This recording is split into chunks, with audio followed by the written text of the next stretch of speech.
Alright, starting today, I'm going monk mode.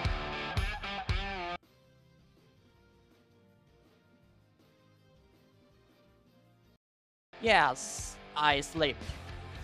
Today's me is different from yesterday. I've had it. This month, I'm changing.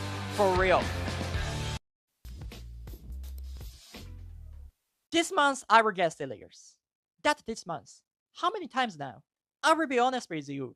You are not pushing yourself nearly hard enough.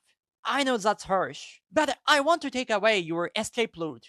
Because deep down, your brain already knows this month nothing's going to change either.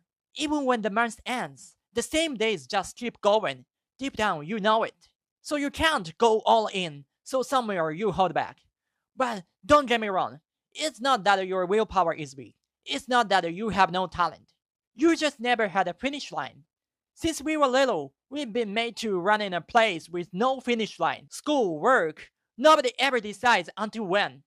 They just tell us to keep going forever. We've been forced to run in a marathon with no finish line. Nobody can run that at full speed. And this was exactly where I was not long ago. What's up guys, I'm Yusha Sato. Today I want to talk about something I found at the rock bottom. The one trick that completely kills being half-hearted. This is what I call sprinter mode. What you actually do is almost roughly simple. You take whatever you are working on right now, right? And you decide the day you will quit. That's it. That's it! You might be thinking, but this one single choice, it creates an unbelievable difference in the focus. If you watch this video to the end, you won't be able to go back to your half-hearted self. I made this video hoping you will succeed at learning English, and you can use this video for studying English. We can give everything to this moment only because there's a finish line. Right now, it's okay if that doesn't make sense. But by the time this video ends, you will understand these words not in your head, but in your body. Until recently, I was half-hearted at everything I did. Let me tell you how it started. Some of you might remember the last video I posted 4 months ago. On YouTube, I kept posting videos about chasing women to stage the story my viewers wanted, a man leveling up.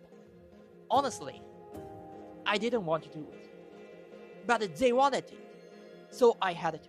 In front of the camera, I played the cool guy and forced myself to keep approaching women. Before I knew it, I'd completely lost control of my life.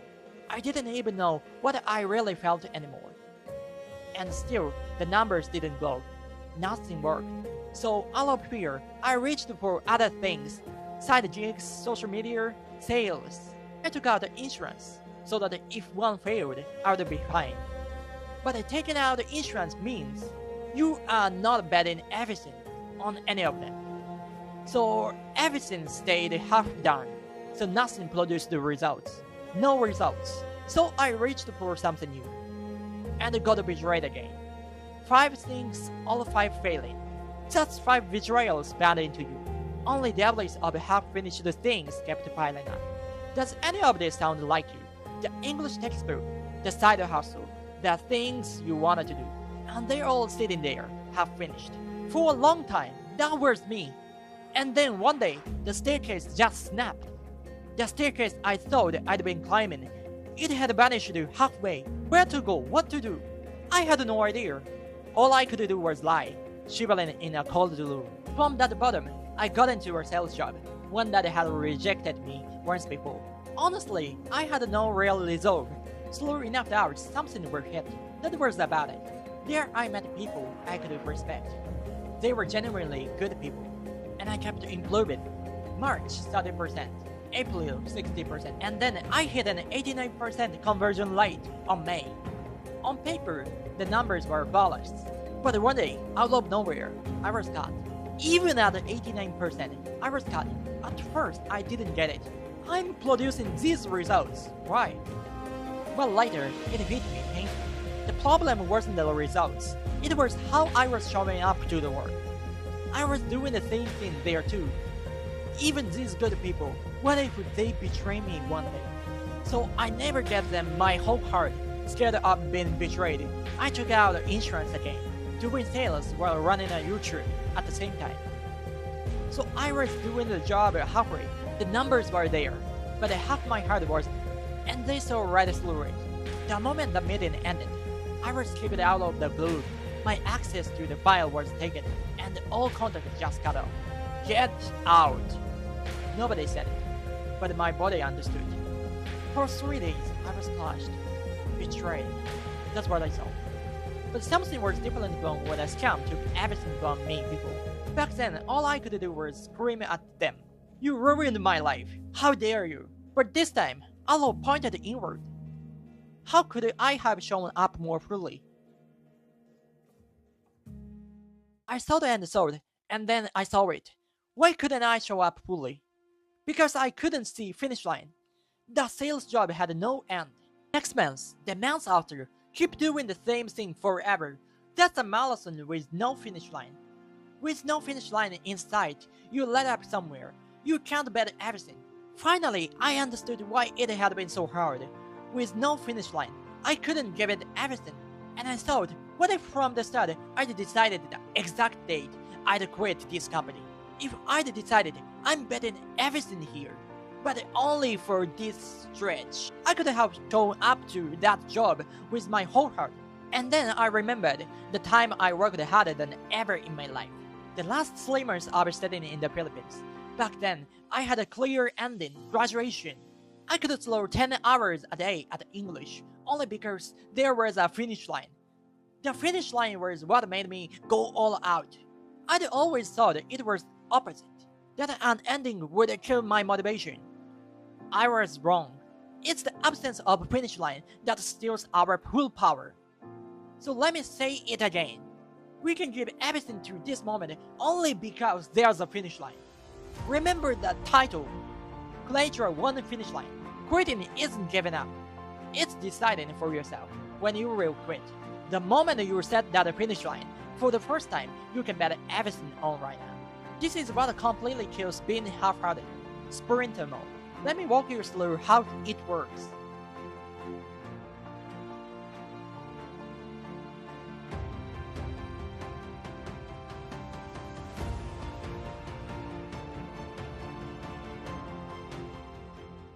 First, the most important thing, decide the exact date you will quit. An actual day on calendar. I will work hard for 3 months. Won't cut it. I would do it for just a month. Won't either. That's too vague. Because when the month is up, you will just keep doing the same thing, right? Your brain knows nothing's really going to change. So you drift along. Instead, past this day, results or no results, I quit. Win or lose, I quit. You decide that in your heart. A finish line is something you choose yourself, and it's an incredibly powerful cutoff, because you won't be able to do it anymore. Past that day, never again. Once you feel that, what choice do you have about to go? Actually, this video is being made inside a sprinter mode too. I'm making these English speech videos right now, but I've decided to batch them all by the end of June. On July 1st, I will quit making them in this style completely. The videos will still go out after July, because they are already made. But by then, I won't be making them anymore because I've set a finish line. I can put everything into it right now. And one more thing, make time to picture, in vivid detail, the world after the finish line. Without this, the finish line doesn't feel real. Your brain won't believe it. Is it really going to end? So picture it. The chance you will never get back once this is over. The face you'd had to show to the people who believed in you if you came back with nothing. Make that future real, and you won't be able to hold back later. Next, how you learn day to day. Here's where most people get it wrong. They try to work until it's done. And that's the #1 reason they can't keep going. You can't control how much work there is at a job. At a job, things go sideways. It eats more time than you expected.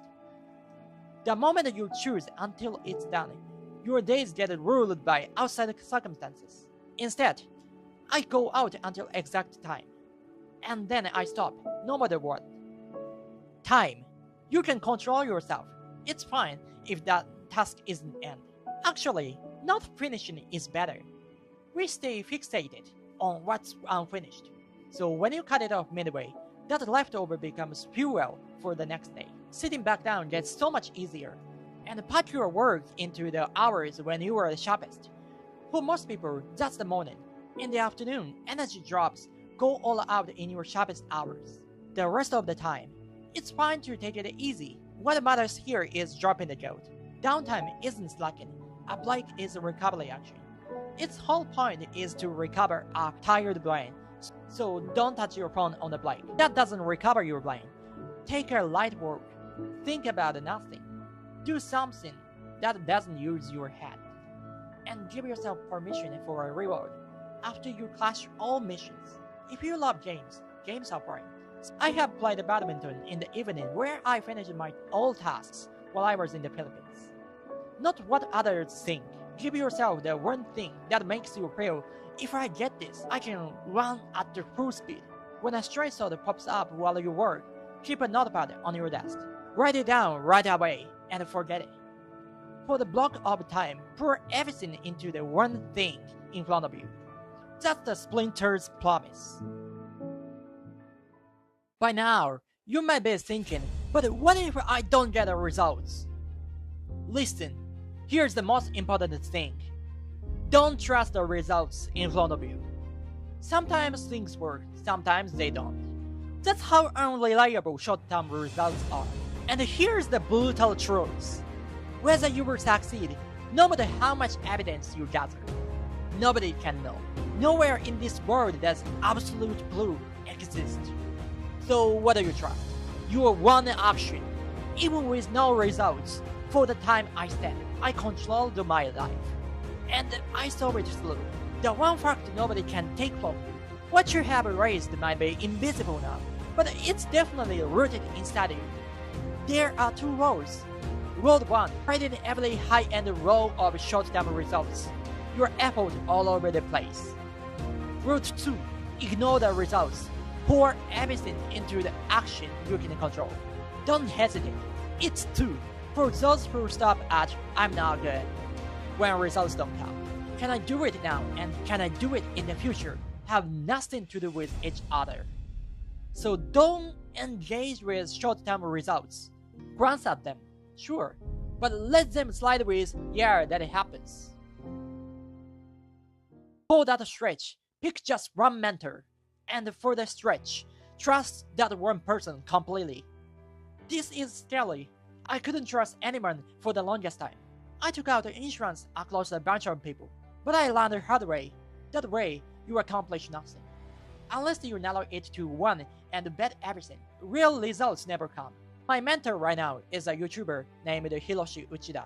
During this splinter mode, I basically only watch his videos. He's the only channel I'm subscribed to. Every other video in my recommendation, I hit not interested. That's how much I've narrowed it down to one person. And when the stretch is over, part ways cleanly. Without this goodbye, you actually lose the ability to trust yourself. You decide, I finish on this day. If you break that promise, you become someone who breaks promise to himself. How are you supposed to trust a guy like that? It's because there's a goodbye that you can trust completely right now. This isn't goodbye forever.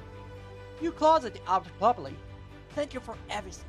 And then when your path close again, you trust completely again. After Auto-Communication House ended, I left Georgie packed in my heart as a master. But as long as I kept forcing the label Georgie's student onto myself, it was like the life I was living wasn't even mine. So don't leave a mentor packed there. Left parked, they turn into devils. You get forced into an endless splint, and you feel like your life has been hijacked. Last one. Once you've learned the stretch all the way, take a month to rest. Don't mix this up. Resting and going to waste are completely different. I had it wrong for years. I thought the opposite of discipline was falling apart. It's not. The opposite of discipline is playing actively. Falling apart is neither. It's the can't do anything state that sinks below both of them. When you're falling apart, you can't even do the fun stuff. There's an event you want to go to, but your body is heavy and you can't leave the house. That isn't even recovery. After running all out, you are as tired as if you'd finish a full marathon, jumping straight into the next race on that momentum. Impossible. So rest properly, but rest actively, keeping the discipline you built. The 8-hour block you used for work will leave a hole wide open. Slow the thing you actually want to do into that hole. For me, it's making videos. For you, what is it? Imagine this. 1 year from now, you will live in a upload. In the morning, in your sharpest hours, you pour everything into one thing. No hesitation. Stay in a room along the canals. No bus, no commute. In your sharpest hours, you make a coffee and open your laptop. Today's work, one project for an overseas client. You will set the exact time you will finish, so you don't drag it out by a second. You drive every ounce of focus you have into it. Partway through, a call connects with the client. You speak English naturally. No translating in your head, line by line. English is your language now. At the time you said it, you close the laptop. Even if it's not done, you close it. The rest is tomorrow's fuel. You head out into the city. Walk along the canals, sit at a cafe. On a weekday, in the middle of the afternoon, no jacket allowed the numbers that one climb. You catch your one time and you live on your 1-2 feet. This is the view on the other side of getting bored. English and splinter mode. That you half-hearted at everything, unable to get anything done, is nowhere to be found. Open your calendar and write down the finish line. Results or no results, promise yourself, on that day, you quit. You don't need perfect confidence. There's no such thing as proof in the world anyway. All you need is a college to set a finish line. And this splinter mode works just the same for learning English. No, for something like English, where the finish line is hard to see, it works best of all. With English, nobody ever decides when it's done for you. So everyone gets put on a marathon with no finish line for years, and breaks somewhere along the way. That worries me too. But in the Philippines, just once I block all of it. Let me show you a day from back then. A day in the Philippines. For the last 3 months of studying in the Philippines, I shaved my hair. You could follow me that wanted to go out and play. I cut off my one escape route. I got up at 5 every morning. A full-person room. Everyone's still asleep. In total darkness. A blaring alarm goes off. If I don't kill it, I bother everyone. So I'm forced to bolt awake, dump cold water on my head, drink a glass of salt water, greet a security guard in the darkness, and head to the study room alone. From 5:30 to 7, an hour and a half, I practiced speaking non-stop, recorded myself. At 7, their breakfast chime rings, and right there, even mid-sentence, I always stop. I didn't play on weekends either. While everyone went out, I sat alone in the study room. I slept at 8, and I repeated that every single day for 3 months. Sounds brutal, right? But strangely, I could run. Because there was an ending, graduation. Once these 3 months pass, this perfect environment is gone for good. And if I go home without hitting my targets, how do I even face my parents? Because the finish line felt too real, I ran without wasting a second. I started in clock time, started at 5:30, stopped at 7. I fixed the start, and I fixed the finish. Not just a big stretch. Make that the same promise with the clock, every single day. That tiny promise kept daily is what carries you all the way to the finish line. In one line, what do you think I really wanted to tell you in this video? A way to study English? No. Only the person who sets a finish line can live that moment at full power. That's it. You've been half-hearted all this time, not because your willpower is weak. You just never had a finish line. The me who could run all the way because there was an ending, graduation, plebiscite, decide a day you will quit. Do that, and for the first time, you can bet everything on right now. At the start of this video, I asked you, that this month, how many times now? Let's put an end to that rule. Let me say one thing to you. Honestly, few people watch this video to the end. Most dropped off partway. But you're still here. That means there's feeling inside you, real and undeniable. I don't want to stay like this. That alone makes you someone who can move. I want to start English. You've got that feeling. I want to change. But after this video ends, can you clearly see what to actually do? If you can't, I will be honest. It's hard to do it alone. Motivated people don't fail because their willpower is weak. They fail because they can't see what to do next. And like I said earlier, that's not your fault. So I made something I call English Starter Pack, a guide with 7 days of concrete action steps for starting English from zero. It's not about the study methods. It's not about the scores. What you do on day 1, what you do on day 2. For 7 days, every day is decided. No thinking required. You just do it. Day 1 specifically starts by rebuilding the mindset that has been keeping you from speaking English. And did you catch it? This itself is your first splinter mode. 7 days, the finish line is set from the start, so you can run it through without overthinking. First, in these 7 days, drive that feeling into your body. Set a finish line, run it through. On top of that, for everyone who grabs it now, I'm building a custom English textbook made just for you, that you can use for a full year. But because each one takes real hard work, this month it's limited to 5 people. If you are interested, grab the 7-day guide from the description right now. And tomorrow morning, start day 1.